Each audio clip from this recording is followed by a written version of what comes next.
അവിടുത്തെ അധ്യാപകരും HM-ഉം അവിടുത്തെ മറ്റ് അധികാരികളും എല്ലാ ദിവസവും കാണുന്നില്ലേ ഇലക്ട്രിക് ലൈനും അതുപോലുള്ള കാര്യങ്ങൾ?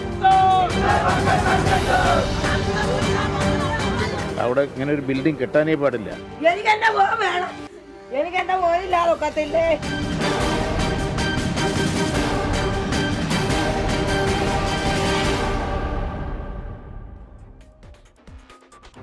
നമസ്കാരം. കൊല്ലം തേവലക്കര ബോയ്സ് ഹൈസ്കൂളിലെ 8ാം ക്ലാസ്സുകാരൻ മിഥുന്റെ ഷോക്കേറ്റുള്ള മരണം നമ്മുടെ നാടിന്റെ സംവിധാനങ്ങളുടെ അലംഭാവത്തിനും കെടുകാര്യസ്ഥതയ്ക്കും നമ്മൾ കൊടുത്ത ജീവന്റെ വിലയാണ്. പരസ്പരം പഴിചാരി കരണം മറിയുന്ന KSEBയ്ക്കും സ്കൂൾ മാനേജ്മെന്റിനും ഒരു ദിവസത്തേക്കോ ഒരാഴ്ചയിലേക്കോ പിടിച്ചു നിൽക്കാനുള്ള ന്യായം കണ്ടെത്തിയാൽ മതിയാകും.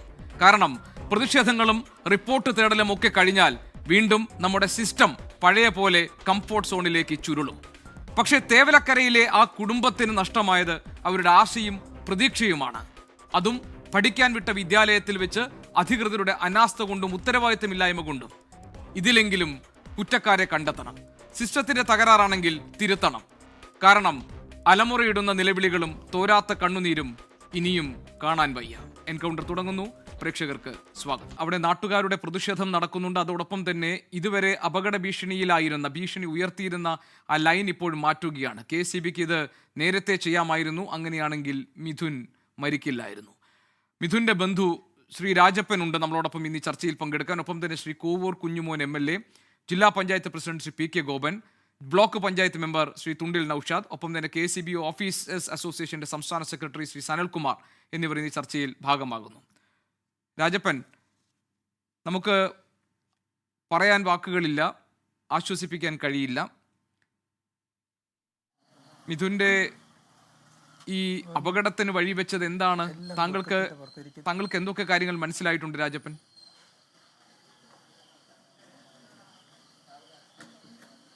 ഇത് പള്ളിക്കൂടത്തിൻ്റെ ഇതാന്നാ പറയുന്നത്. അവർ ഈ ലൈൻ ഇങ്ങനെ കിടക്കുന്നതിൻ്റെ പേരിൽ അവരുടെ ശ്രദ്ധ, മാനേജ്മെൻറ്റിൻ്റെ ശ്രദ്ധ കുറവാണെന്നാണ് പറയുന്നത്. ഇവിടെ എല്ലാവരും പറയുന്നത് എങ്ങനെ, എനിക്ക് അതിനെപ്പറ്റി നല്ലപോലെ അറിയത്തില്ല.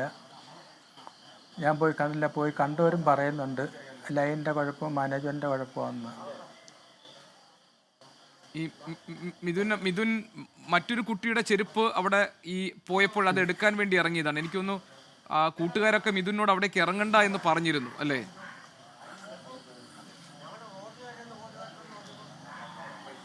അങ്ങനെ കുഞ്ഞിന് ചെരുപ്പെടുക്കാൻ, കൂട്ടുകാരൻ്റെ ചെരുപ്പെടുക്കാനായിട്ട് കയറിപ്പോയതാണ്. അങ്ങനെ ഇറങ്ങി വന്നപ്പം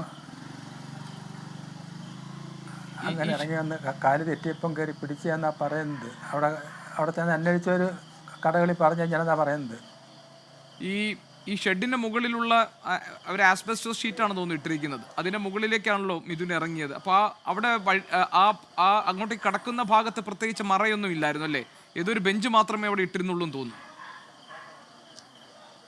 ഇല്ല, മറയൊന്നുമില്ല. 10 സീറ്റ് ഇട്ടേക്കുക. എന്നിട്ട് അതിൻ്റെ പുറത്തുനിന്ന് ഈ ലൈനുമായിട്ട് സകലം പൊക്കയുള്ളു. അത് ആ സീറ്റിൻ്റെ പുറത്തിരുന്ന കൈമുട്ടും, ആ രീതിക്കുള്ള പൊക്കയുള്ളു. ഈ പ്രശ്നം നിങ്ങൾ ആരെങ്കിലും ഇതിനു മുൻപ് അത് മാനേജ്മെന്റ് അത് ശ്രദ്ധിക്കേണ്ടതായിരുന്നു. അതെ. അല്ല രാജപ്പൻ, ഈ പ്രശ്നം സ്കൂൾ മാനേജ്മെന്റിന് ഇതിനു മുമ്പ് ആരെങ്കിലും, രക്ഷിതാക്കൾ ആരെങ്കിലും അറിയിച്ചിരുന്നതായി താങ്കൾക്ക് അറിയുമോ? ആരെങ്കിലും പറഞ്ഞിരുന്നോ സ്കൂൾ മാനേജ്മെന്റിനോട് ഇങ്ങനെ ഒരു പ്രശ്നം ഉണ്ടെന്നുള്ള കാര്യം? ഇല്ല, ഇതിനെപ്പറ്റി നേരത്തെ കണ്ട കാരണ്ടൊക്കെ പറഞ്ഞിട്ടെന്ന് പറയുന്നിട്ട്, എന്നിട്ട് അവരതിനെപ്പറ്റി ശ്രദ്ധിച്ചില്ലെന്നൊക്കെയാണ് പറയുന്നത്. അതിനിപ്പോൾ എന്തുവാന്നുള്ള കറക്റ്റ് വിവരം എനിക്കറിയത്തില്ല. മിഥുനെ ഇന്ന് രാവിലെ താങ്കൾ കണ്ടിരുന്നോ?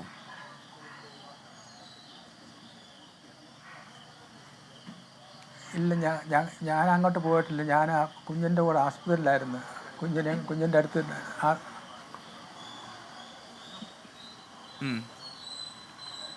വേറെ ആരാണ്ടൊക്കെ പോയി തിരക്കിയപ്പോൾ ഞാൻ പറഞ്ഞേക്കുന്നതും കണ്ടതുമൊക്കെ.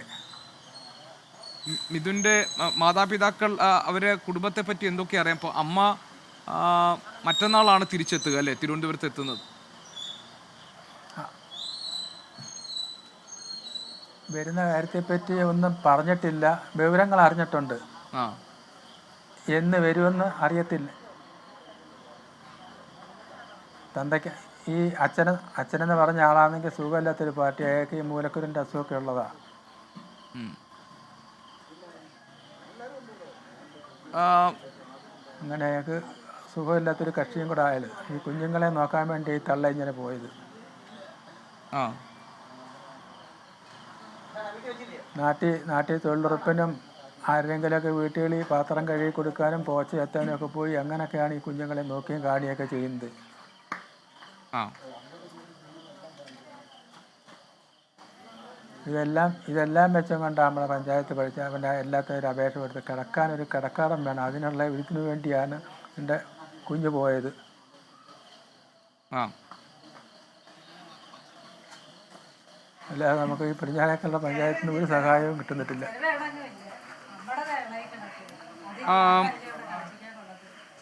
രാജപ്പൻ, ഇതിനകത്ത് പിന്നെ ഈ സ്കൂളിലെ അധ്യാപകരാരെങ്കിലും സംസാരിച്ചോ നിങ്ങളോട്? എന്തെങ്കിലും കാര്യങ്ങൾ ഈ സംഭവത്തിന് ശേഷം എന്തെങ്കിലും പറഞ്ഞോ?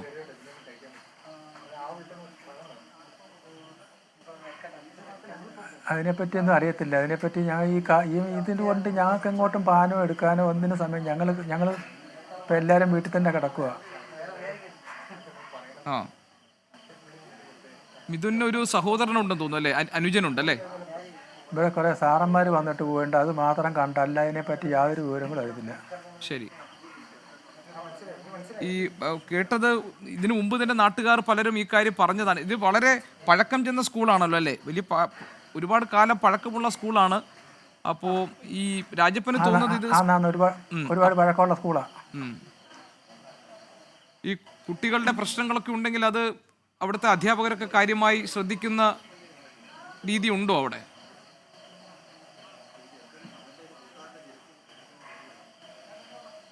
സാറേ, ആ സ്കൂളുമായിട്ട് എനിക്ക് നല്ല അടുപ്പമൊന്നുമില്ല.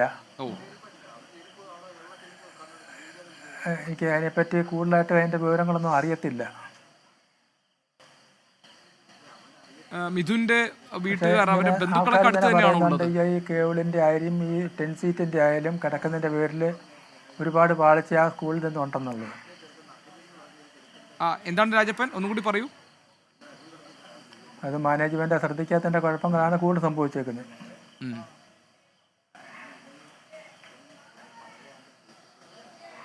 ഇപ്പോ മിഥുന്റെ ബന്ധുക്കളൊക്കെ അടുത്ത് തന്നെയാണോ ഉള്ളത്? വീടിന്റെ അടുത്ത് തന്നെയാണോ ഉള്ളത്?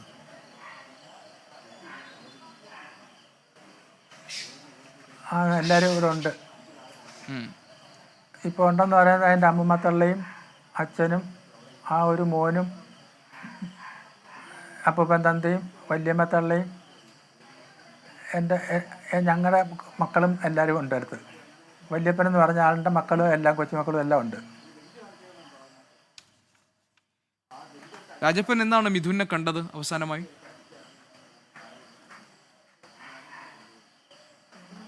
ഞാൻ മിഥുനെ കാണുന്നത് മെനഞ്ഞാന്നാ. ഇന്നലെ എൻ്റെ മോനെ ഞാൻ കണ്ടില്ല. ഇന്നാണ്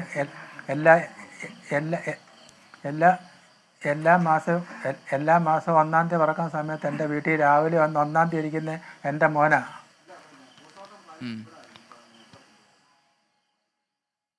ഇന്നലെ ഞാൻ കണ്ടില്ല. ഇന്നും രാവിലെ ഞാൻ കണ്ടില്ല. ഇന്ന് രാവിലെ 10 മണിക്ക് ഈ ഒരു വാർത്തയാണ് കേൾക്കുന്നത്. ശരി. ശ്രീ കോവൂർ കുഞ്ഞുമോൻ MLA, ക്ഷമിക്കണം ഞാനിങ്ങനെ പറയുന്നത്, നാണക്കേടാകുന്നു ശ്രീ കോവൂർ കുഞ്ഞുമോൻ. കാരണം നമ്മുടെ നാട്ടിൽ ഇത്രയും മോശമായ സാഹചര്യത്തിൽ, അതും നമ്മുടെ വലിയ വിവരവും വിദ്യാഭ്യാസവും ഒക്കെയുള്ള നമ്മുടെ അധ്യാപകർ അവരുടെ കൺമുന്നിൽ, അവരുടെ മൂക്കിന് താഴെ ഇതുപോലെ ഒരു അപകടം ഇങ്ങനെ തൂങ്ങിക്കിടന്നിട്ട് അതിനെക്കുറിച്ച് അതിലൊരു തീരുമാനമുണ്ടാക്കാൻ, അതിനകത്തൊരു പരിഹാരമുണ്ടാക്കാൻ ആ മാനേജ്മെൻറ്റ് ഒരു അല്പം പോലും ശ്രമിച്ചില്ല എന്നുള്ളത്. താങ്കളൊക്കെ പഠിച്ച സ്കൂളല്ലേ?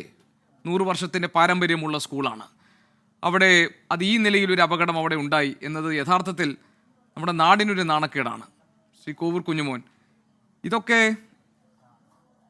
ഇതിനൊക്കെ ആരാണ് മറുപടി പറയേണ്ടത്?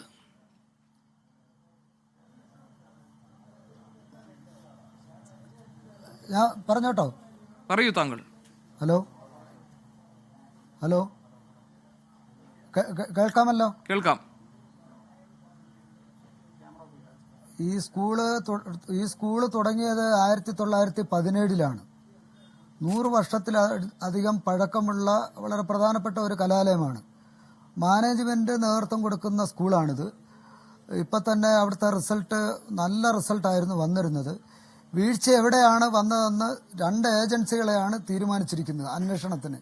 ഒന്ന് പൊതുവിദ്യാഭ്യാസ വകുപ്പ് അന്വേഷിക്കാൻ ഉത്തരവിട്ടിട്ടുണ്ട്, KSEB അന്വേഷിക്കാൻ ഉത്തരവിട്ടിട്ടുണ്ട്. അത് പൊതുവിദ്യാഭ്യാസ വകുപ്പിന്റെ റിപ്പോർട്ട് ഇതേവരെ വന്നിട്ടില്ല. നാളെ ആ റിപ്പോർട്ട് പൂർണ്ണമായും എത്തുകയുള്ളൂ എന്നാണ് എനിക്കറിയാൻ കഴിഞ്ഞത്. എന്നാൽ KSEB അനൗപചാരികമായി ഒരു റിപ്പോർട്ട് പുറത്തുവിട്ട് അവർക്ക് വീഴ്ച പറ്റി എന്ന് അവർ തുറന്ന് സമ്മതിച്ചിട്ടുണ്ട്. ഇപ്പോൾ ഏറ്റവും അവസാനം ഞാൻ അന്വേഷിച്ചപ്പോൾ KSEBയുടെ റിപ്പോർട്ട് അവർക്ക് ഗുരുതരമായിട്ടുള്ള വീഴ്ച പറ്റിയെന്നാണ് ഇതിൽ നമുക്ക് തെളിഞ്ഞു കാണാൻ കഴിയുന്നത്. അങ്ങനെ വീഴ്ച KSEBക്ക് പറ്റിയിട്ടുണ്ടെങ്കിൽ കർശനമായ നടപടി സ്വീകരിക്കണമെന്നാണ് അവിടെ പഠിച്ച ഒരു വിദ്യാർത്ഥി. ഞാൻ അവിടെ 5 വർഷം പഠിച്ച 5ാം ക്ലാസ് മുതൽ 10ാം ക്ലാസ് വരെ പഠിച്ച ഒരു സ്കൂളെന്ന നിലയിലാണ് ഞാനത് തീർച്ചയായിട്ടും ഈ ചാനൽ ചർച്ചയിൽ പങ്കെടുക്കുന്നത്. അങ്ങനെ വീഴ്ച പറ്റിയിട്ടുണ്ടെങ്കിൽ തീർച്ചയായിട്ടും കർശനമായ നടപടി സ്വീകരിക്കണം എന്നുള്ള അഭിപ്രായമാണ് എനിക്കുള്ളത്. ശ്രീ PK ഗോപൻ, ഇന്ന് രാവിലെ ഈ സംഭവങ്ങൾ നടന്ന സമയത്ത് താങ്കൾ അപ്പോൾ വിവരങ്ങൾ അറിഞ്ഞു വരുന്നതേ ഉണ്ടായിരുന്നുള്ളൂ. ആ സമയത്ത് താങ്കൾ ഒരു പ്രതികരണം നടത്തിയപ്പോൾ പറഞ്ഞത് ഇതിൽ ഒരു ഭാഗത്ത് മാത്രമായിട്ടൊരു കുറ്റം കാണാൻ കഴിയില്ല, പലതരത്തിൽ ഉള്ള വീഴ്ചകൾ ഇതിനകത്ത് സംഭവിച്ചിട്ടുണ്ടെന്നാണ്. ഇപ്പോൾ നേരത്തോട് നേരം ഇപ്പോൾ സന്ധ്യ ആയല്ലോ, കാര്യങ്ങൾ കുറെ കൂടിയൊക്കെ വ്യക്തമായിട്ടുണ്ട്. താങ്കൾക്ക് മനസ്സിലായോ ഇതിലെ പിഴവുകൾ എവിടെയാണ് സംഭവിച്ചതെന്ന്? അതെ, വളരെ ശരിയാണ്. തുടക്കത്തിൽ ഞാൻ പറഞ്ഞ നിരീക്ഷണം ഏതാണ്ട് ശരിയായി വരികയാണ്. അതായത് ഒരു ഭാഗത്തെ മാത്രമായിട്ട് കുറ്റപ്പെടുത്തി ഒരു നിഗമനത്തിൽ നമ്മൾ എത്താൻ കഴിയാത്ത കോംപ്ലിക്കേറ്റഡ് ആയിട്ടുള്ള കുറച്ച് സങ്കീർണമായ സാഹചര്യമാണ് അവിടെ നമ്മൾ നിഴലിച്ച് കാണുന്നത്. മാനേജ്മെൻറ്റ് ശ്രദ്ധിച്ചുകൂടായിരുന്നോ, KSEB നോക്കിക്കൂടായിരുന്നോ എന്ന 2 ചോദ്യവും പ്രധാനപ്പെട്ട ചോദ്യങ്ങൾ തന്നെയാണ്.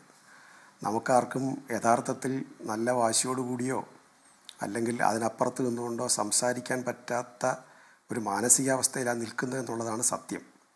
രാവിലെ എല്ലാ പരിപാടിയും മാറ്റിവെച്ച് ഇതറിഞ്ഞപ്പോൾ ജില്ലാ പഞ്ചായത്തിൽ നിന്ന് അങ്ങോട്ട് പോയി തിരിച്ച് പാരിപ്പള്ളി മെഡിക്കൽ കോളേജിൽ ചെന്ന് ബഹുമാനപ്പെട്ട ധനമന്ത്രിയും വിദ്യാഭ്യാസ മന്ത്രിയും മറ്റും വന്ന ആ പരിപാടിയിൽ വെച്ച് ആ കുഞ്ഞിൻ്റെ മുഖം കാണുമ്പോൾ ഒരു 13 വയസ്സുള്ള കുട്ടിയുടെ ഫീലല്ല നമുക്കുള്ളത്. ഒരു 8 വയസ്സ് 10 വയസ്സുള്ള ഒരു കൊച്ച് ഉറങ്ങിക്കിടക്കുന്നു എന്നൊരു ഫീലാണ് ഉള്ളത്. ഇതിൻ്റെ പുറത്ത് വെച്ച് എന്ത് ന്യായീകരണത്തിനാണ് ഞങ്ങളൊക്കെ ശ്രമിക്കേണ്ടത്? വലിയ ഒരു കുറ്റബോധവും അല്ലെങ്കിൽ വല്ലാത്തൊരു മാനസികാവസ്ഥയിലുമാണ് സത്യത്തിൽ നിൽക്കുന്നത്. എന്തായാലും അതിൽ വിദ്യാഭ്യാസ മന്ത്രി എടുത്ത ഒരു നല്ല നിലപാടുണ്ട്. ആ നിലപാട് ഒരു പരിധിവരെ വിദ്യുച്ഛക്തി വകുപ്പ് മന്ത്രിയും അതിൽ വളരെ പോസിറ്റീവായ നിലപാടെടുത്തിട്ടുണ്ട്. ഇതിനകത്ത് ആര് കുറ്റം ചെയ്താലും മുഖം നോക്കാതെ ഒരു നടപടി സ്വീകരിക്കും എന്നുള്ള പ്രഖ്യാപനമുണ്ട്. ആ ലൈൻ പെട്ടെന്ന് അഴിച്ചു മാറ്റാൻ കഴിഞ്ഞിട്ടുണ്ട്. ആ കുടുംബത്തിന് ആശ്വാസം പ്രഖ്യാപിച്ചിട്ടുണ്ട്. ഇതെല്ലാം നമുക്ക് ഒരു കാര്യം ഉണ്ടായി കഴിയുമ്പോൾ അടിയന്തരമായിട്ട് എന്തൊക്കെ ചെയ്യണോ അതൊക്കെ വന്നിട്ടുണ്ട് എന്നുള്ളത് സത്യമാണ്. പക്ഷേ ആ കുടുംബത്തിനുണ്ടായ നഷ്ടം നമുക്ക് ആർക്കും പരിഹരിച്ചു കൊടുക്കാൻ പറ്റില്ല.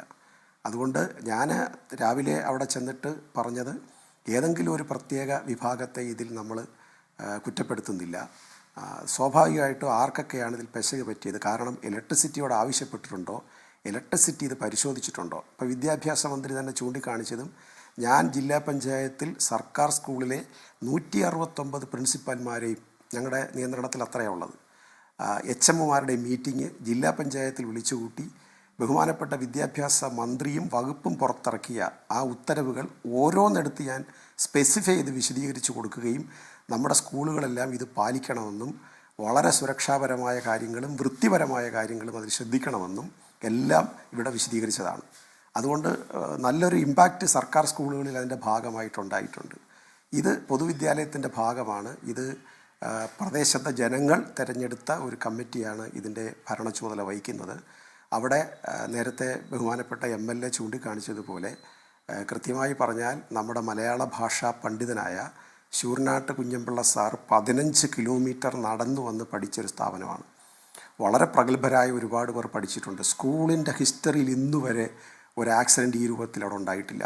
ശരി ശ്രീ PK ഗോപൻ, ശരി ശ്രീ PK ഗോപൻ, താങ്കൾ പറഞ്ഞതുപോലെ തന്നെ നമ്മൾ എത്ര വിഷമിച്ചാലും എത്ര കണ്ണീരിൽ ആയാലും ആ കുടുംബത്തിനുണ്ടായ നഷ്ടമുണ്ടല്ലോ, അവർക്കുണ്ടാകുന്ന വേദന ഉണ്ടല്ലോ, അതിൻ്റെ അടുത്ത് എത്തില്ല. നമ്മളിനി അതിനകത്ത് സംസാരിക്കേണ്ട കാര്യം പോലുമില്ല. പക്ഷേ ശ്രീ PK ഗോപൻ, ഇനി നമ്മൾ നോക്കേണ്ടത് ഇതിലെ കുറ്റക്കാരൊക്കെയാണെന്നാണ്. താങ്കൾ പറഞ്ഞതുപോലെ ഇതിൽ ആരാണ് കുറ്റക്കാരെന്നത് കണ്ടെത്താൻ ഇനി ഒരു റിപ്പോർട്ടിന്റെ ആവശ്യമുണ്ടോ? Shri P K Gopan, central electricity അതോറിറ്റിയുടെ technical standard for construction of electrical plants and electrical lines regulation 2022 92D അനുസരിച്ച് പറയുന്നു, വിദ്യാഭ്യാസ സ്ഥാപനങ്ങൾ സ്ഥിതി ചെയ്യുന്ന സ്ഥലത്തിന്റെ മുകളിലൂടെ വൈദ്യുതി ലൈനുകൾ പോകാൻ പാടില്ല എന്ന് നിഷ്കർഷിച്ചിരിക്കുന്നു. എങ്ങനെ പോയി? താങ്കൾ പറഞ്ഞതുപോലെ പാരമ്പര്യമുള്ള ഈ സ്കൂളിന്റെ ഒരു കെട്ടിടത്തിന് മുകളിലൂടെ ഈ 3 ഫേസ് ലൈൻ അതെങ്ങനെ പോയി? അതിനൊരു മറുപടി വേണ്ടേ? ഗ്രൗണ്ടിൽ നിന്നും ലൈനിന് 4.6 മീറ്റർ ഉയരം വേണം. അതുണ്ടായിരുന്നോ ശ്രീ പി കെ ഗോപൻ? എന്തുകൊണ്ട് ആ വീഴ്ച സംഭവിച്ചു? ദേശീയ ദുരന്ത നിവാരണ നയത്തിന്റെ ഭാഗമായി 2019 കേരളത്തിലെ സംസ്ഥാന ദുരന്ത നിവാരണ അതോറിറ്റി സ്കൂൾ സുരക്ഷാ മാനദണ്ഡങ്ങൾ പുറത്തിറക്കിയിരുന്നു. അതനുസരിച്ച് സ്കൂളുകൾക്ക്, കുട്ടികൾക്ക്, അധ്യാപകർക്ക് ഒക്കെ ഉറപ്പാക്കണം അവർക്ക് സുരക്ഷാ മാനദണ്ഡങ്ങൾ അതിൽ നിഷ്കർഷിച്ചിരിക്കുന്നു. അങ്ങനെ ഓരോ ജില്ലയിലും ഒരു സ്കൂൾ സുരക്ഷാ ഉപദേശക സമിതി വേണം. അതിൽ ജില്ലാ കളക്ടർ അടക്കം വിദ്യാഭ്യാസ വകുപ്പിന്റെ പ്രതിനിധികളടക്കം ആ സമിതിയുടെ ഭാഗമാകണം. അതുപോലെ സ്കൂളിലും ഒരു സ്കൂൾ സുരക്ഷാ സമിതി വേണം. അതിൽ പോലീസ് ഉദ്യോഗസ്ഥരടക്കം അതിലെ പ്രതിനിധികളായിരിക്കണം. മുഖ്യമന്ത്രി സ്കൂൾ ഓപ്പണിങ്ങിന് തൊട്ടു മുൻപ് ഈ ഉപദേശക സമിതിയെ വിളിച്ച് കാര്യങ്ങൾ പരിശോധിക്കുകയും സുരക്ഷ ഉറപ്പാക്കണമെന്ന് നിർദ്ദേശം നൽകുകയും ചെയ്തു. എവിടെ പോയി? ആ നിർദ്ദേശങ്ങൾ പാലിക്കപ്പെട്ടോ? ഇനിയും നമ്മൾ റിപ്പോർട്ടുകൾക്ക് കാത്തിരിക്കണോ ഇതിലെ കുറ്റക്കാരെ കണ്ടെത്താൻ? പിഴവുകൾ ആരുടെ ഭാഗത്തുനിന്നുണ്ടെന്ന് എണ്ണി നമുക്ക് പറയാൻ പാകത്ത് നമ്മുടെ കൺമുന്നിലില്ലേ ശ്രീ പി കെ ഗോപൻ, എല്ലാ വൈകാരികമായ പ്രശ്നങ്ങളും മാറ്റിവെച്ച് കഴിഞ്ഞാൽ? അല്ല, അത് വളരെ ശരിയാണ്. പക്ഷേ ഹൈക്കോടതിയുടെ മുമ്പിൽ ഒരു കൊലപാതകം നടന്നാലും അത് വിചാരണ നേരിടുകയും അതിൻ്റെ ട്രയൽ നടക്കുന്നതിൻ്റെ അടിസ്ഥാനത്തിലാണ് ഒരു നിഗമനത്തിലെത്തുന്നത്.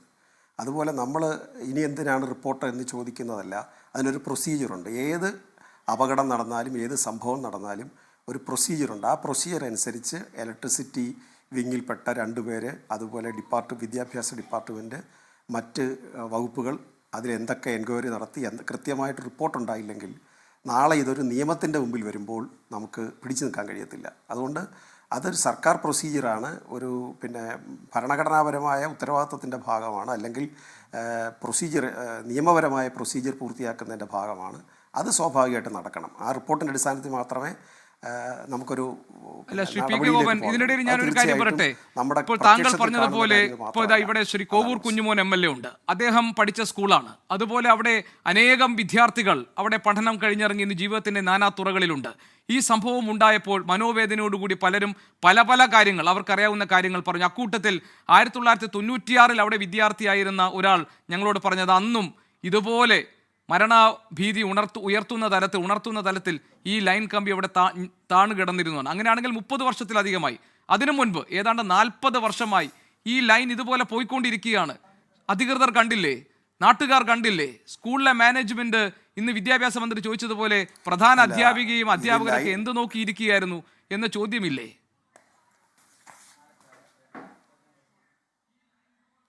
ഈ ലൈൻ പോകുന്നത് അവിടെ ഒരു വലിയ നിയമപരമായ സമരത്തിൻ്റെ ഭാഗമായിട്ടാണ് ലൈൻ അങ്ങോട്ട് പോകുന്നത്. അപ്പുറത്ത് താമസിക്കുന്ന അന്ന് കുറേയധികം വീട്ടുകാർക്ക് ഈ ലൈൻ ആവശ്യമുണ്ടായിരുന്നു. അത് കുറച്ച് പാവപ്പെട്ട ആൾ താമസിക്കുന്ന സ്ഥലമാണ്. ഇന്നിപ്പം കുറച്ച് പേരൊക്കെ മെച്ചപ്പെട്ടിട്ടുണ്ടാവും. ഇന്നിപ്പോൾ ആ ലൈൻ ഒരുപാട് പേർക്ക് ഉപയോഗിക്കേണ്ടി വരുന്നില്ല. പക്ഷേ അന്നത്തെ കാലത്ത് അവരൊരുപാട് ആവശ്യം ഉന്നയിച്ച് മറ്റ് സ്ഥലത്തു കൂടി ഈ ലൈൻ കൊണ്ടുപോകാൻ മാർഗ്ഗമില്ല എന്ന് മാനേജ്മെൻറ്റിനെ ബോധ്യപ്പെടുത്തുകയും മാനേജ്മെൻ്റ് ഒരു മനുഷ്യകാരുണ്യപരമായ നിലപാടെടുക്കുകയും ചെയ്തിട്ട്, അന്ന് മാനേജ്മെൻ്റ് എന്ന് പറഞ്ഞാൽ ഇതൊരു വ്യക്തിയുടെ കയ്യിലിരുന്ന മാനേജ്മെൻറ്റ് സ്കൂളാണ്. പിന്നീട് കേരള നിയമസഭയിൽ MLA ആയിരുന്ന വളരെ സീനിയറായ ഒരു പൊളിറ്റീഷ്യൻ, അദ്ദേഹത്തിൻ്റെ അശ്രാന്ത പരിശ്രമത്തിൻ്റെ ഭാഗമായി സുപ്രീം കോടതിയിൽ ഒരു കേസ് എത്തി. അതിൻ്റെ അടിസ്ഥാനത്തിലാണ് ജനകീയ കമ്മിറ്റിക്ക് വിട്ടുകൊടുക്കുന്നത്. അപ്പോൾ ജനകീയ കമ്മിറ്റിയുടെ മുമ്പിൽ ഇങ്ങനൊരാവശ്യം വന്നപ്പോൾ പുറകിലുള്ള ആളുകൾക്ക് വേണ്ടി ആ ലൈൻ സ്ഥാപിച്ചപ്പോൾ ഒരു 40-35 കൊല്ലം എന്തായാലും കഴിഞ്ഞു. അങ്ങനെയാണ് ഈ ലൈൻ പുറകിലോട്ട് പോകുന്നത്. അപ്പോൾ അവിടെ ഒരു താമസിക്കുന്ന ആളുകൾ ഈ സ്കൂളിൻ്റെ ഗുണഭോക്താക്കളാണ്. അവരുടെ കുട്ടികളാണ് കൂടുതൽ അവിടെ പഠിക്കുന്നത്. അപ്പോൾ അവർക്ക് അങ്ങനെ ഒരു ആവശ്യം വന്നപ്പോൾ അത് പരിഹരിച്ചു കൊടുത്തു. എന്നാൽ അത് ഇഷ്യൂ ആയിട്ട് മാറുന്നത് അതിൻ്റെ താഴെ സൈക്കിൾ ഷെഡ് ഉണ്ടാക്കി കഴിഞ്ഞപ്പോൾ ഇത് തമ്മിലുള്ള ഡിസ്റ്റൻസിൽ കുറവ് വന്നു. അപ്പോഴായിരുന്നു ഇത് പരിഹരിക്കേണ്ടിയിരുന്നത്. അതുകൊണ്ട് തന്നെ ഇതിൽ കുറ്റക്കാർ വളരെ കൃത്യമായി നിയമത്തിൻ്റെ മുമ്പിൽ വരേണ്ടി വരും എന്നുള്ളത് സത്യമാണ്. ബ്ലോക്ക് പഞ്ചായത്ത് മെമ്പർ ശ്രീ തുണ്ടിൽ നൌഷാദ് നമ്മളോടൊപ്പം ഉണ്ട്. ശ്രീ തുണ്ടിൽ നൌഷാദ്, ആരാണ്? ഞാൻ വരാം. മിഥുൻ്റെ ബന്ധു അദ്ദേഹം പോകണമെന്ന് പറഞ്ഞിട്ടുണ്ട്. എനിക്ക് അദ്ദേഹത്തോട് ഒരു കാര്യം കൂടിയേ ചോദിക്കാനുള്ളൂ. ശ്രീ രാജപ്പനോട്. രാജപ്പൻ, ഇപ്പോൾ ഈ മിഥുൻ്റെ മരണത്തിന് നമുക്ക് പകരം വയ്ക്കാനൊന്നുമില്ല. ആശ്വാസവാക്കുകൾ പറഞ്ഞിട്ട് കാര്യവുമില്ല. ഇനി എന്തൊക്കെയാണ് ചെയ്യാൻ പറ്റുന്നത് എന്നത് സർക്കാരിൻ്റെ കയ്യിലുള്ളതാണ്. പിന്നെ അതുപോലെ തന്നെ ഇതിൽ കുറ്റക്കാരാരാണെന്ന് കണ്ടെത്തണം. രാജപ്പൻ എന്താണ് പറയാനുള്ളത്? എന്താണ് ഈ കാര്യത്തിൽ ഇനി താങ്കൾ പ്രതീക്ഷിക്കുന്നത്?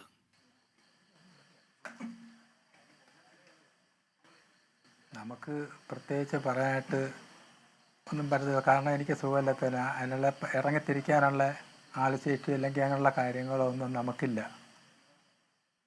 അപ്പം അങ്ങനെ വരുമ്പം സർക്കാരിൽ നിന്ന് എന്തെങ്കിലും എന്താണെന്ന് വെച്ചാൽ അത് വേണ്ട രീതിയിൽ കൈകാര്യം ചെയ്തു തരിക എന്ന് മാത്രമേ എനിക്ക് പറയാനുള്ളൂ. അല്ലാതെ മറ്റൊരു കാര്യത്തെപ്പറ്റി നമുക്ക് അറിവും അത്ര ബോധവും ഇല്ല. ശരി രാജപ്പൻ, ഏതായാലും താങ്കളുടെയും അവരുടെ ജീവിതം പറഞ്ഞോളൂ.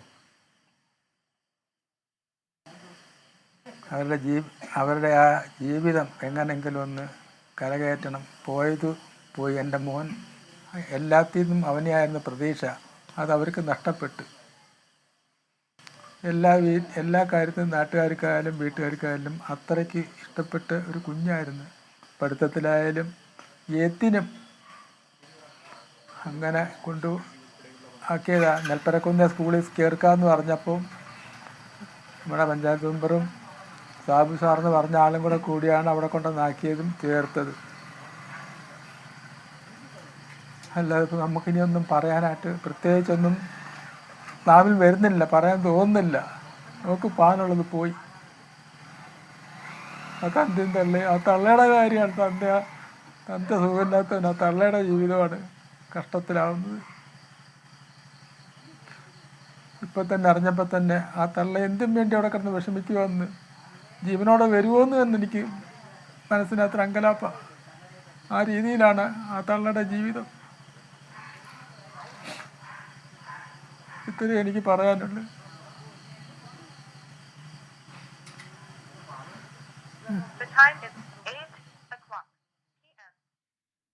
രാജപ്പൻ, ഈ മിഥുൻ്റെ നഷ്ടപ്പെട്ട ദുഃഖത്തിൽ ഞങ്ങളും പങ്കുചേരുന്നു. KCB ഓഫീസേഴ്സ് അസോസിയേഷൻ്റെ സംസ്ഥാന സെക്രട്ടറി ശ്രീ സനൽകുമാർ ഉണ്ട്. അതോടൊപ്പം തന്നെ ബ്ലോക്ക് പഞ്ചായത്ത് മെമ്പർ ശ്രീ തുണ്ടിൽ നൌഷാദുമുണ്ട്. ശ്രീ സനൽകുമാർ, KCB ഏറ്റെടുക്കണ്ടേ ഈ മരണത്തിൻ്റെ ഉത്തരവാദിത്തം?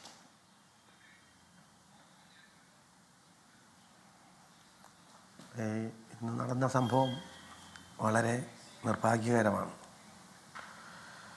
KCB എന്ന് പറയുന്നത് കേരളത്തിലെ വൈദ്യുതി മേഖല മൊത്തം കാത്തു സൂക്ഷിക്കുന്ന ഒരു വ്യവസായമാണ്. ഈ വ്യവസായത്തിൽ 3 ലക്ഷത്തോളം കിലോമീറ്റർ LT ലൈനും ഏകദേശം 70,000 കിലോമീറ്റർ HT ലൈനും ഉണ്ട്. ഇത് നമ്മുടെ സംസ്ഥാനം അറിയാമല്ലോ, വളരെ തിക്ലി പോപ്പുലേറ്റഡ് ആണ്. അതോടൊപ്പം വെജിറ്റേഷനും ബിൽഡിങ്ങും കൊണ്ട് നിറഞ്ഞ ഒരു സംസ്ഥാനമാണ്. ഈ സംസ്ഥാനത്തിലൂടെ വൈദ്യുതി വിതരണം നേക്കഡ് കണ്ടക്ടറിലൂടെ വളരെ അതിസങ്കീർണമാണ്.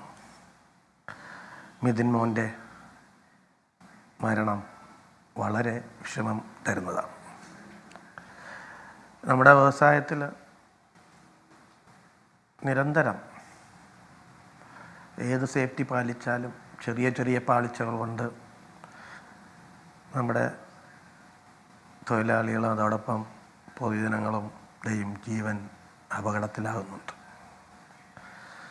ഇതിനൊരു ശാശ്വത പരിഹാരം എന്നതും നമുക്ക് നേക്കഡ് കണ്ടക്ടർ ഒഴിവാക്കി നമുക്ക് ABC കണ്ടക്ടർ വലിച്ചാൽ ഇതിനൊരു നല്ലൊരു പരിഹാരം ഉണ്ടാകും.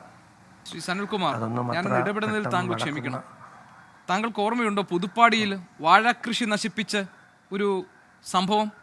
യുവ കർഷകനായ അനീഷിൻ്റെ തോട്ടത്തിലെ വാഴകൾ ഒന്നാകെ വെട്ടിക്കളഞ്ഞത് KCB. അന്ന് പറഞ്ഞ ന്യായം ഓർമ്മയുണ്ടല്ലോ, ഹൈ ടെൻഷൻ ലൈൻ കടന്നു പോകുന്നത് കൊണ്ട് അപകട സാധ്യത ഒഴിവാക്കാൻ വേണ്ടി ചെയ്തതെന്ന്. നമ്മുടെ HT ലൈൻ കടന്നു പോകുന്ന ഭാഗത്ത് നിശ്ചിത പരിധി കഴിഞ്ഞ് ഉയരത്തിലുള്ള വെജിറ്റേഷൻ നമ്മൾ കട്ട് ചെയ്യുക നിർബന്ധമാണ്. ഒരു ക്ലിയറൻസ്, കാരണം ഹൈ ടെൻഷൻ, ഓരോ ടെൻഷൻ, അതായത് LT കഴിയുന്തോറും HT ആവുന്തോറും അതിൻ്റെ അപകട സാധ്യത വളരെ വളരെ കൂടുകയാണ്. അപ്പോൾ കേരളത്തിലെ അപകടങ്ങൾ മുഴുവൻ നടക്കുന്നത് ഈ വൃക്ഷത്തിലൂടെയും ഏകദേശം അങ്ങനെ ആ ഒരു രീതിയിലൊക്കെയാണ്.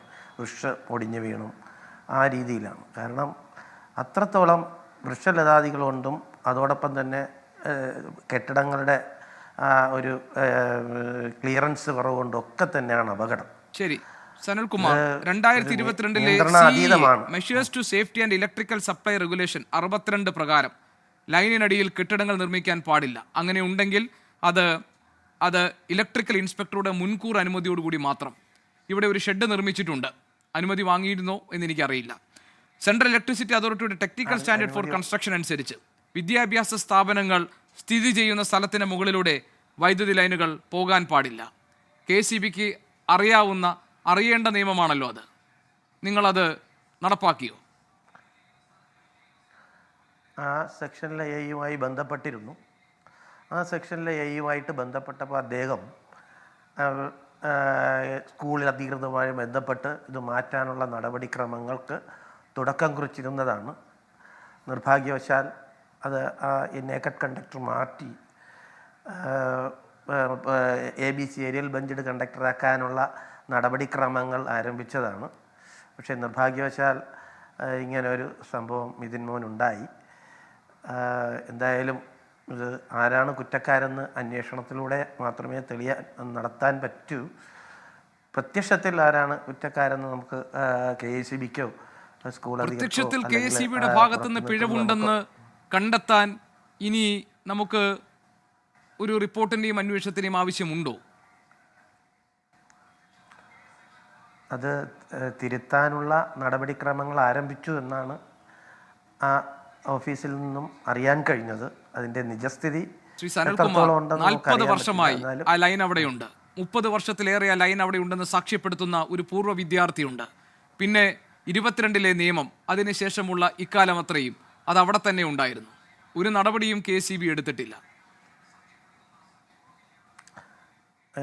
40 വർഷം മുമ്പ് ലൈൻ ഉണ്ടാകാം, അത് ശരിയായിരിക്കാം.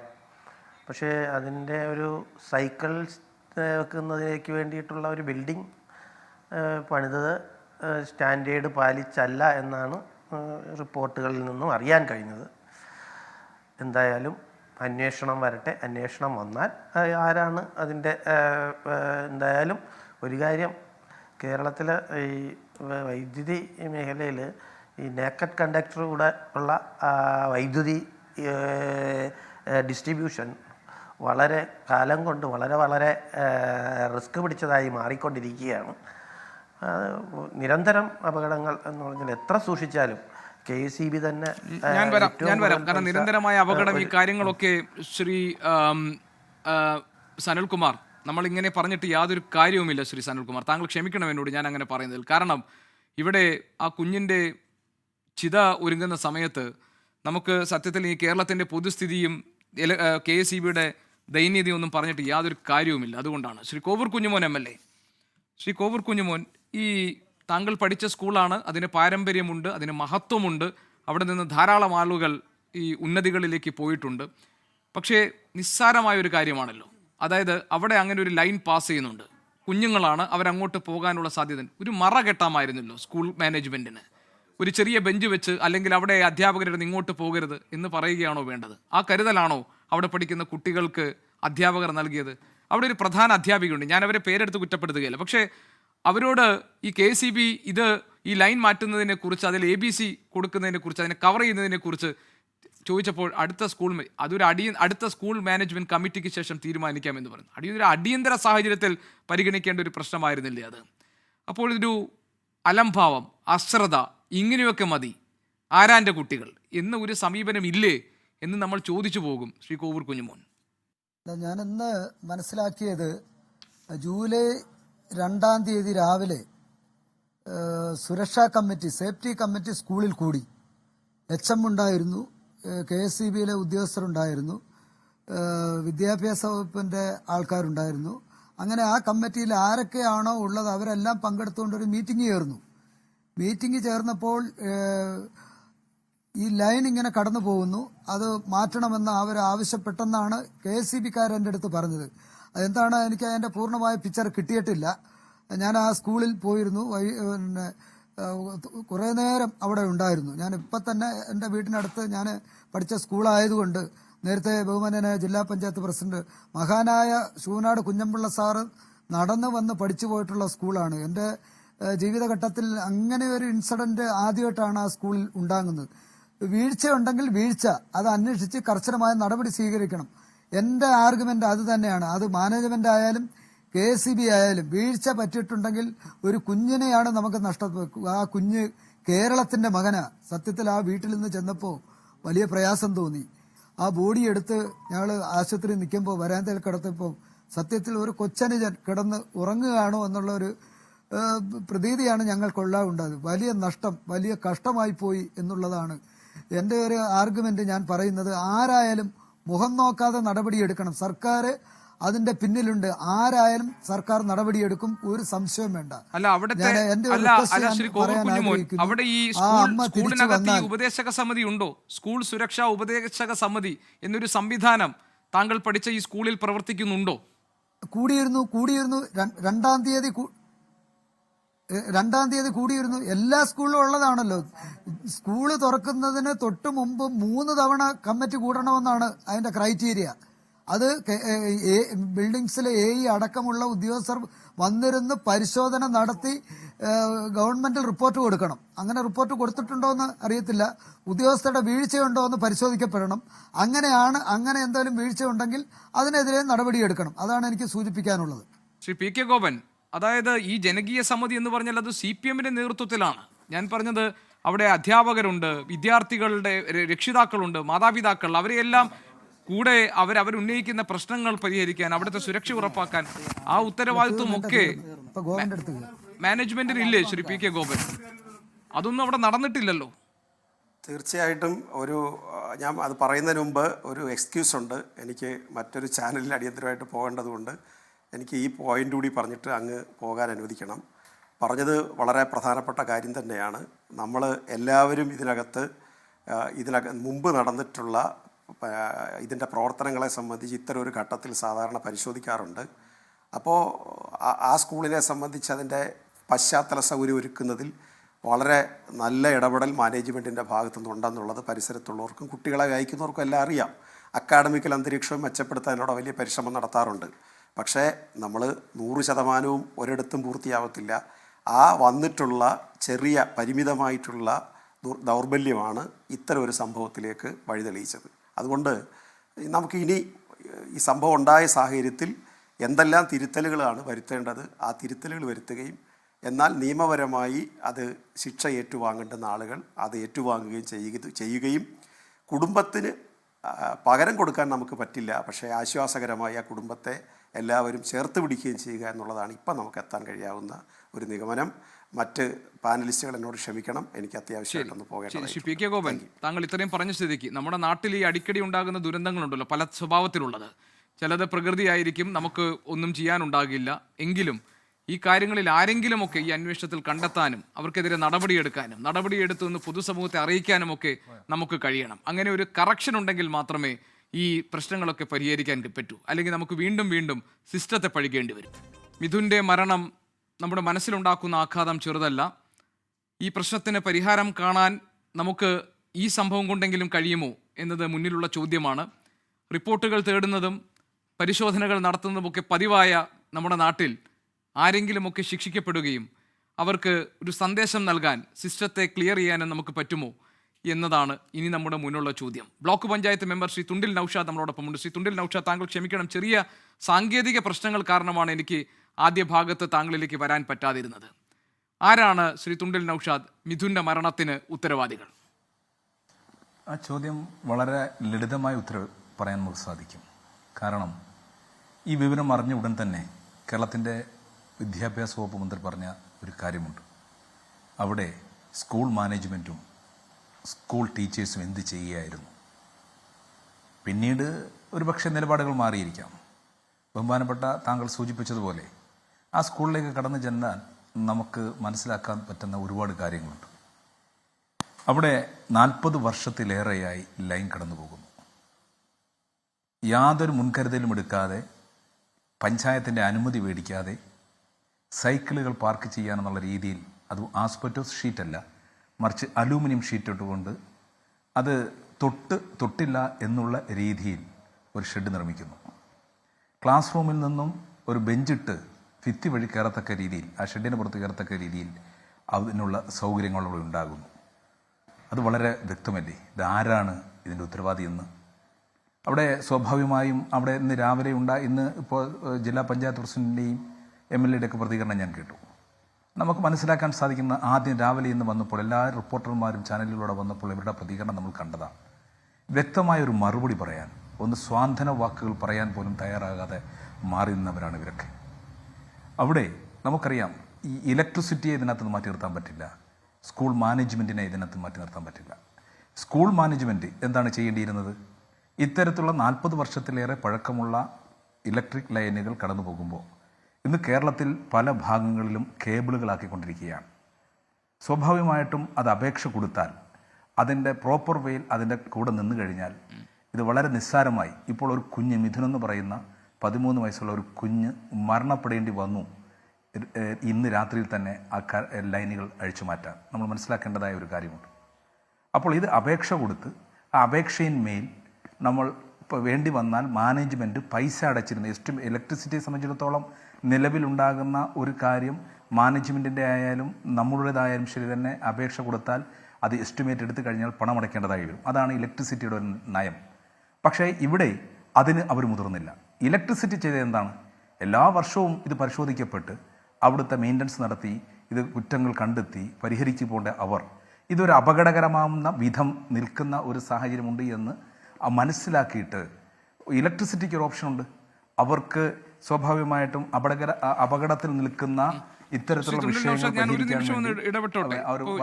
ശ്രീ കമാൽ പാഷ നമ്മളോടൊപ്പം ടെലിഫോണിലുണ്ട്. ഞാൻ ഒരൊറ്റ നിമിഷം ഞാൻ താങ്കളിലേക്ക് വരാം. അദ്ദേഹം ഒരു തിരക്കിനിടയിൽ നിന്ന് നമുക്കൊന്ന് അദ്ദേഹം സംസാരിക്കാൻ വന്നതാണ്. ശ്രീ കമാൽ പാഷ സാർ, നമ്മൾ വലിയ വേദനയുണ്ട് മിഥുൻ്റെ കാര്യം പറയുമ്പോൾ.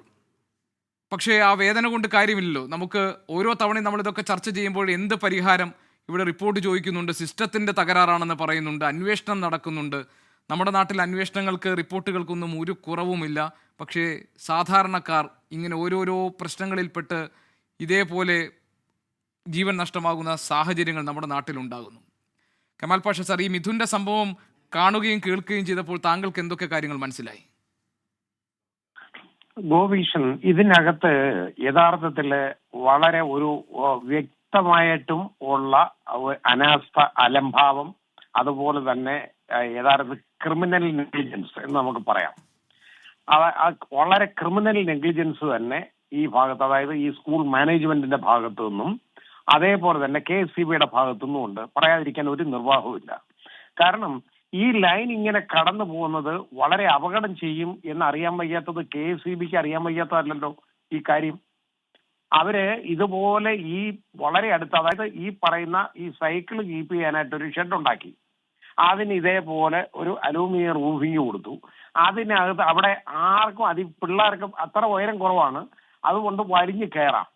ഈ ഉയരം കുറഞ്ഞ ഈ ഷെഡായിട്ട് പോലും അതിന്റെ മുകളിൽ നിന്ന് വെറും 1.6 മീറ്റർ മാത്രമുള്ള ഉയരമാണ് ഈ ത്തിലൂടെയാണ് ഈ ലൈൻ കടന്നു പോകുന്നത്. ഈ കുഞ്ഞ് ഇതിന്റെ മേളിൽ കയറി. കാരണം അവന് പിള്ളേരല്ലേ, അവര് കയറും ഇതൊക്കെ. കാരണം അവന് ചെരുപ്പെടുത്ത് എറിഞ്ഞു കളിച്ചപ്പോ ആ ചെരുപ്പ് ഇതിന്റെ മേളിൽ പോയി.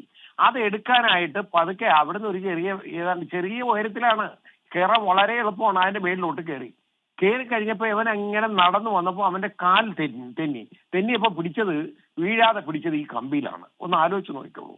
ഇത്രത്തോളം വലിയ ഒരു നെഗ്ലിജൻസ്, അതായത് മനഃപൂർവ്വമുള്ള എന്ന് വേണം ക്രിമിനൽ നെഗ്ലിജൻസ് എന്ന് പറയണം. ഇത്രയും വലിയ അശ്രദ്ധ കാണിക്കുക എന്ന് പറയുന്ന ആരെങ്കിലും ചെയ്യുന്ന കാര്യമാണോ? ആ സ്കൂൾ മാനേജ്മെന്റിന് അറിയാൻ വയ്യാത്ത കാര്യമല്ലല്ലോ. അതേപോലെ തന്നെ എന്നിട്ട് നമ്മൾ പറയും സിസ്റ്റം ഫെയിലുവർ. എളുപ്പമുണ്ട് പറയാൻ. ഏതൊക്കെ സിസ്റ്റം അവിടെ ഫെയിലുവർ ആവുന്നേ? ആരോഗ്യ സിസ്റ്റം ഫെയിലുവർ ആവുന്ന നമ്മൾ കണ്ടു. ഇനി ഇപ്പൊ താണ്ട ഇലക്ട്രിസിറ്റിയുടെ സിസ്റ്റം ഫെയിലുവർ ആവുന്ന നമ്മൾ കണ്ടു. എഡ്യൂക്കേഷന്റെ സിസ്റ്റം ഫെയിലുവർ ആവുന്ന കണ്ടു. ഇത് ഓരോന്നും ഗോപീഷൻ ചോദിച്ചതുപോലെ ഓരോ സംഭവം ഉണ്ടാകുമ്പോഴും ഓരോ ഫെയിലുവർ എന്ന് പറഞ്ഞു പോയാൽ മതിയോ?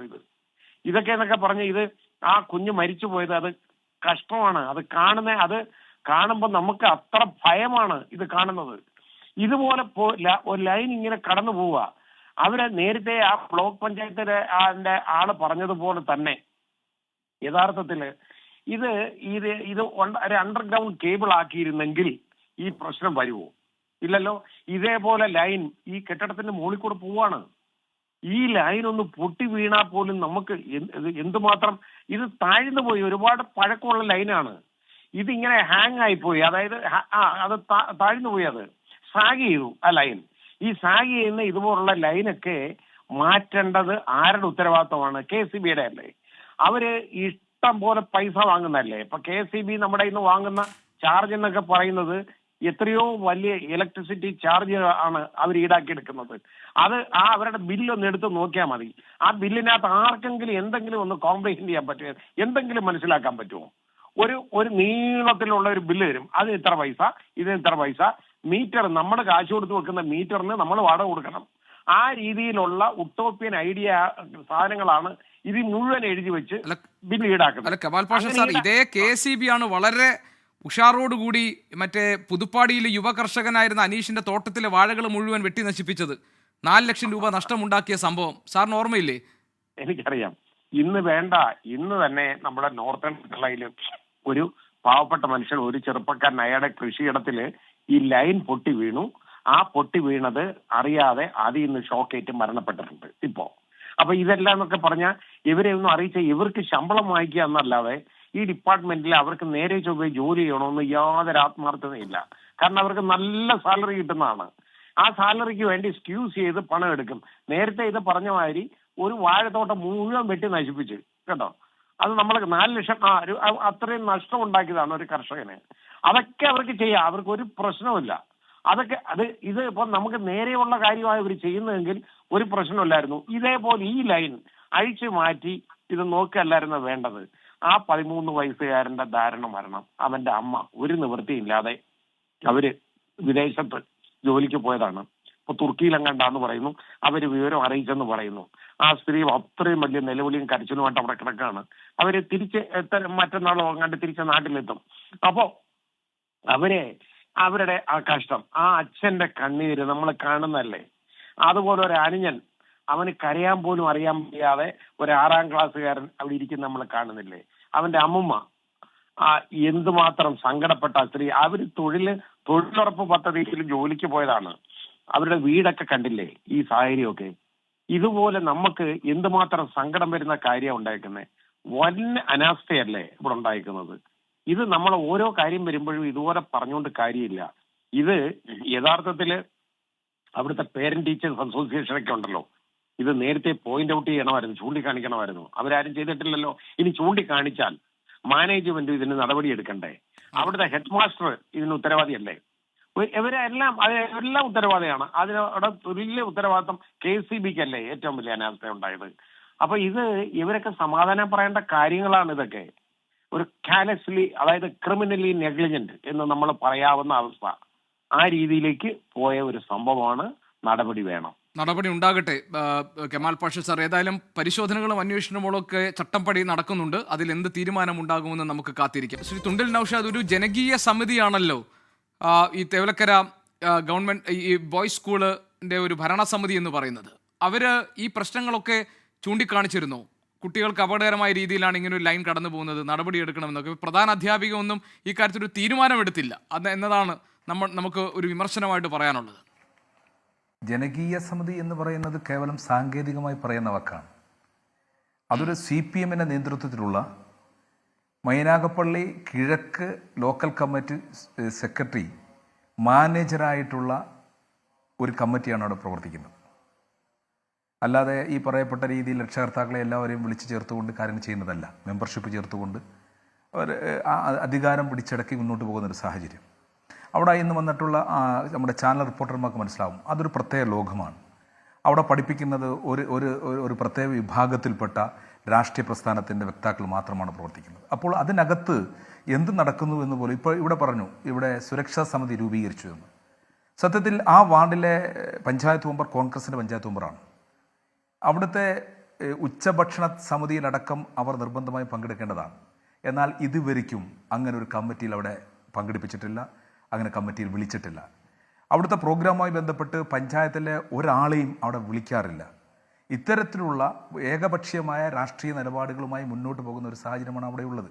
ഞാനിത് രാഷ്ട്രീയം പറയല്ല, മറിച്ച് അവിടെ ഉണ്ടാകുന്ന വീഴ്ചകൾ, ആ വീഴ്ചകൾ കാണാതെ പോകുന്നത് ശരിയല്ല. ഇലക്ട്രിസിറ്റിയുടെ ഭാഗത്തു നിന്നും പിന്നെ അവിടെ കമൽ ബാഷ പറഞ്ഞതുപോലെ മാനേജ്മെൻറ്റിൻ്റെ ഭാഗത്തു നിന്നും വളരെ അലംഭാവവും ധാർഷ്ട്യവും നടന്നു എന്നുള്ളതാണ് ഒരു യാഥാർത്ഥ്യം. സത്യത്തിൽ ഈ ലൈൻ ഒന്ന് പൊട്ടി വീണിരുന്നുവെങ്കിൽ, അതാണ് നമ്മൾ മനസ്സിലാക്കേണ്ടത്. ഇത് വളരെ പഴക്കം ചെന്ന് കേരളത്തിലെ KSEBയോട് നിർദ്ദേശിച്ചിട്ടുള്ളതാണ് ഈ അലൂമിനിയം കേബിളുകൾ മൊത്തം മാറ്റാൻ. സാമ്പത്തികമായ വലിയ ബാധ്യതയുണ്ട് എന്നും പറഞ്ഞാണ് അവർ മറ്റ് ഫൈബർ കേബിളിലേക്ക് മാറാതിരിക്കുന്നത്.